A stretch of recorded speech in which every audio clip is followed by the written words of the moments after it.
Standards referenced reporting. You have or will be hearing a lot of new vocabulary as our district makes the switch to standards referenced reporting. Power standards, learning targets, scoring scales, no letter grades averaging, and mindset are terms you will hear. Some of you may be confused or have lots of questions about all these new terms. Through this video, we want to paint a clearer picture of those terms so that you can better understand the transformation that our district is going through. You might be asking, why are we going down this road? Well, we have been doing a lot of research about learning, and standard reference reporting is helping us move to what is best for learners. Education has basically stayed the same over the last 100 years. During the industrial age, 75% of workers were unskilled, and only 25% of the workers needed to be skilled because of mass production. As you are well aware, times have changed. We are now in the information age, which requires 100% of all workers to be skilled. This results in mass customization. Once we began learning about the change that needed to occur, we realized that we needed to change what we were doing in education and change our mindset.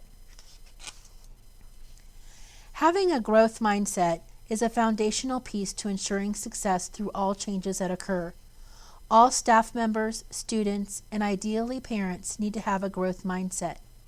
Having a growth mindset means that you can learn from mistakes. In fact, they are encouraged. It also means that you can keep trying, you put forth effort, you are engaged in what you are doing. With a growth mindset, you will need to accept that you need to practice something to be successful. Mindset by Carol Dweck has been studied by staff, and students have been taught some of the major concepts. Now for some of the educational terms that you might not be familiar with. Power standards were developed by our district by taking a look at all state and national standards and deciding which ones were the most important to teach. This was very important because if we were expected to teach all standards the way they were written, students would at least have grades K through 22. From the power standards, the learning targets were developed. They are what we all want all students to meet. Each learning target should give students a clear picture of what is expected for them to learn. From the learning target, we move into a scoring scale. The learning target becomes a 3 in the scale. Remember, it is what we want students to meet. A level 2 contains simpler content that builds to level 3 learning target. Often level 2 includes vocabulary. Level 1 is when students need help reaching level 2 content. Level 4 can include many things. It is when the student goes above and beyond. Most of the time, it is when the target is taken to a deeper or more complex level.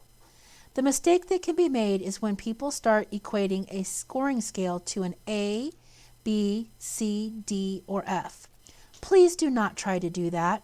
We are no longer averaging grades. Level 3 is what we want students to get to.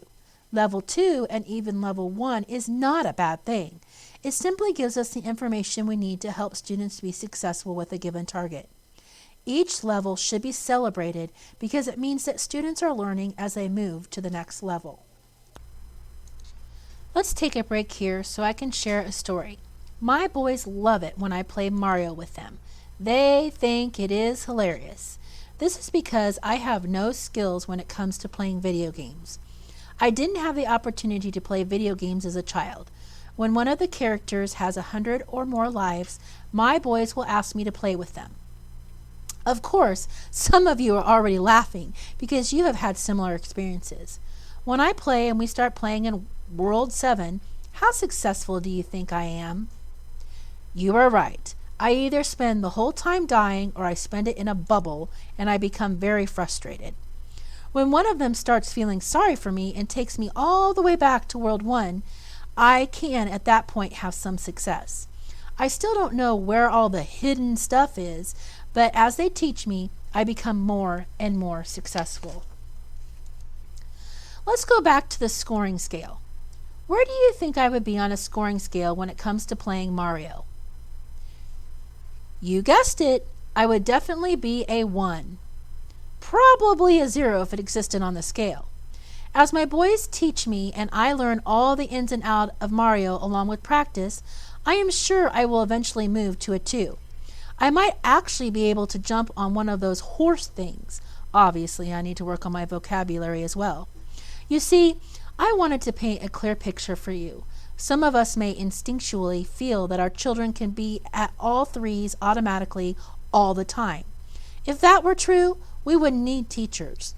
If students have no basic knowledge for level 3, then it is our job to teach them. We definitely don't want them spending their life in a bubble, bouncing from one level to another. It is our job as teachers to pop the bubbles and teach them. The great thing too about scoring scales is that students know exactly what they need to work on. Before, when we averaged their grades and gave them to them, they would have no idea of what they needed to work on. Now, through descriptive feedback, students have a clear understanding of the mistakes they have made, and they also know that the teachers will work with them to learn and grow from those mistakes. Now let's talk about report cards, which have changed from the previous years. Please note that permission was received to use this child's blank report card. On the first page, you will find student information, school information, a review of the scoring scale with other report card markings, and additional school comments will be in this area. Let's take a look at what you will find marked on your child's report card. They are called academic descriptors. A 1, 2, 3, or 4 go with the scoring scales previously discussed. i.e. means that there was insufficient evidence at the current time to record a score. NA means that the target has not yet been assessed. M means modified. Starting on the second page, you will find power standards with learning targets. Power standards are grayed out until 4th quarter. At that time, teachers will be giving a score for each power standard. Below each power standard are the learning targets that the learners are responsible for meeting. Teachers will be filling those in according to the academic descriptors. One area that will be on your child's report card is learning attributes. These do not show up until the teacher enters them. They will be placed under each subject area. The learning attributes will be effort, engagement, responsibility, respectful, and prepared. In addition, there will be comments throughout the report card to give you additional information that the teacher feels that you need to know. Now we have come to the end of our video. We hope that you have a better understanding of some of the standard reference terms, what the report card will look like, and how standard reference reporting will help your child learn and grow. We want to keep an open communication with you. We'll be glad to clarify anything for you. Thank you for your time, and thank you for partnering with us.